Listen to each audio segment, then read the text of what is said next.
Hey guys, welcome to today's video. So today I'm going to be sharing my ordinary fails. I don't use these products anymore. I have rounded up 5 of them.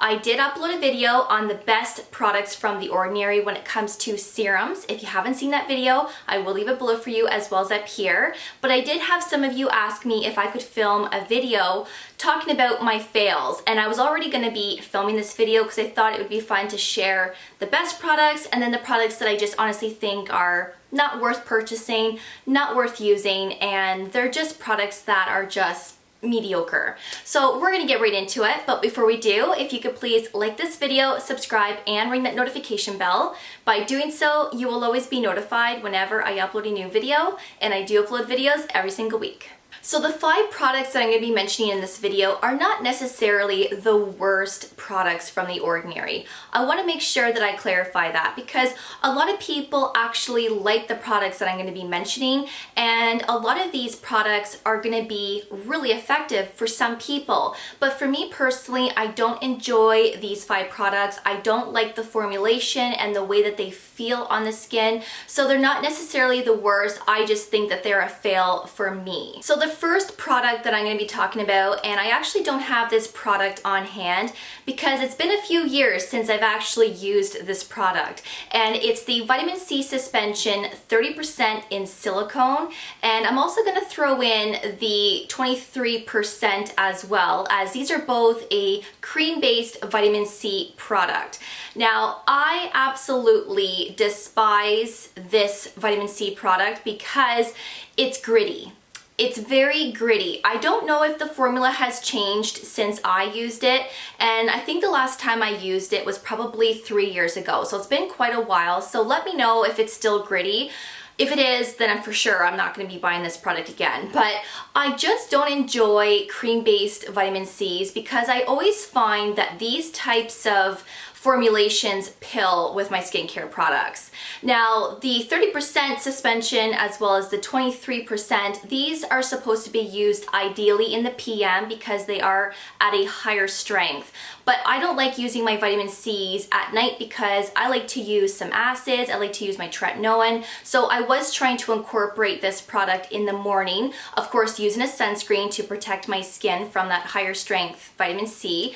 But it didn't matter what type of serum, what type of moisturizer or sunscreen I was using, this pilled with all of my skincare products. And I am not for that. A lot of us are not for that because you just have to start all over and it's just such a waste of time. So with the vitamin C suspension 30%, it was gritty. It didn't matter how I applied it to my skin, whether I massaged it, patted it, it didn't matter how I applied it to my skin. That grit never went away. So to put your moisturizer on top of that, or a sunscreen, or even your makeup, like that is just not good. So I had a hard time with this product and I just thought this is not for me.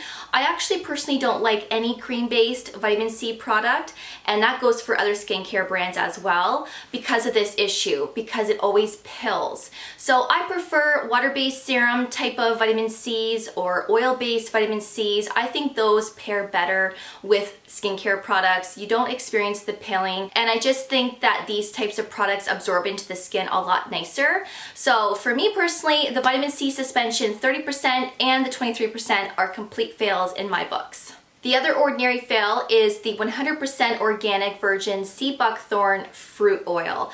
I reviewed this product several months ago, so if you want to check out that video, I do talk all about the benefits of it. I do show you what it looks like on the back of my hand, and I really go into a lot of details. So if you're curious about this product, I will leave that video below for you as well as up here.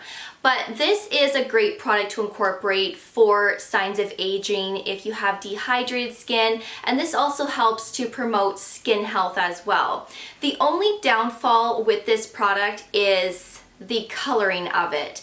It is very pigmented, it's very dark in coloring, it's an orange reddish hue, and you need to be very careful with this product because it stains pillowcases, it could stain your towels, your clothes, and it definitely stains your face as well. So you will be left with an orange hue to your skin when you wash it off, and when you apply it to your skin, you look like a pumpkin. It is just completely orange. It doesn't matter If you put 1 drop or 2 drops or whatever the case may be, you're orange. Now that may not be a big deal for some people, and it really isn't, but I personally don't like it because of how messy it is and how much it transfers onto pillowcases and garments. Now, I did go to bed with this one time, mixed it in with my moisturizer. It did stain my pillowcase. Luckily, it did wash out in the wash machine. I guess worst case scenario, you could just use an old pillowcase or an old towel that you don't care about. But when I woke up in the morning, this was in my hairline just from sleeping during the night, and again, I had a stained face. So it just depends on whether you like that sort of thing or not. This actually feels incredible on the skin when you have it on, but when you wash it off, your skin just feels so smooth and you really do have a nice glow to it as well. But unfortunately, I just can't get past the coloring of this. It's really hard to make this work in a skincare routine. So this is a complete fail for me. The next fail is the Ordinary High Coverage Foundation, and I'm also going to throw in the Serum Foundation as well because I have tried both. Now, it's been a while since I've used these. The last time that I used either one was probably 4 years ago, so I don't know if the formula has changed since then, but I remember not liking this product. So the number one reason was I couldn't find a shade that matched my skin tone. I probably purchased 5 or 6 different shades with different undertones, and none of them worked out for me. Now, I do have a yellow undertone naturally, so whenever I purchase foundations, I do like to purchase either a warm or a yellow undertone. Pink undertones don't look good on me. Neutral undertones can look a little gray. So from The Ordinary, I couldn't find a shade that matched my skin tone. I also found that the High Coverage Foundation was not high coverage. It was more on the sheer side, which is fine. I actually like products that don't have full coverage because I like my skin to shine through. I do have freckles. I do like those to show through my foundation as well, but I just didn't like the way that it applied to the skin. It looked kind of dry, and the more that you applied on top of your skin to cover certain areas, like for redness or blemishes, it looked cakey. So I wasn't for that either. And for the Serum Foundation, that one was very lightweight, and that one never covered any of my redness or my blemishes. So I just found the foundation line to be a complete fail in my opinion. It's a great price, but I think you can find some more affordable foundations at the drugstore that perform a lot better. And I know The Ordinary just launched their new concealers, which of course I will have a review very shortly. I'm hoping that this formulation and the shades will match my skin because I love a good concealer, and it's also at a great price point as well. So I'm crossing my fingers that I'm gonna have some luck with the concealer range. The next fail is the Ordinary Caffeine Solution 5% plus EGCG. So this is an under eye serum that is great to target puffiness and dark circles. A lot of people love this eye serum, and they also think it's really effective to bring down the puffiness and to target their dark circles. But for me, I didn't find that this eye serum was effective in the least. Now, I don't have dark circles, but I definitely wake up puffy a lot, and this never helped to depuff the under eyes. I've also tried to place the serum in the fridge and apply the serum to my under eyes at a cooler temperature, thinking that that would help, and it did not. So not only did it not help to depuff, but this product was very drying under my eyes. Now, I'm not talking about drying like my under eyes looked a little dehydrated. I'm talking about flaky like a croissant. It was atrocious. Clearly, I'm reacting to some type of ingredient in this product, and it was not pretty. It took a long time for my under eyes to go back to normal. I was using so many hydrating and calming creams under my eyes, and it was just a nightmare to go through. So when that happened, I stopped using the product immediately. And if that is happening to you with any type of skincare product, stop the product, because obviously we're reacting to something in the product, and this can happen from time to time. Not all products are going to work for us, but this was one under eye serum that was just a no-no in my books. So it was a complete fail. And the last fail from The Ordinary is the 100% niacinamide powder. I did review this product when it first launched several months ago, which I will leave that video below for you. And I do review it completely. I tell you what serums you can mix the powder with to get the proper mixture. And I also demo the product and show you how I apply it to my skin. I don't like this product anymore, and I haven't used it in a really long time. Now, when it first launched, I didn't mind the product, but there are just so many reasons why I don't like it now. And the first one being, it's very time consuming to use in a skincare routine. So you do have to stop with what you're doing, grab the powder, mix it with the proper serum, and then you need to mix it for a good length of time to make sure that the powder completely dissolves before applying it to your skin.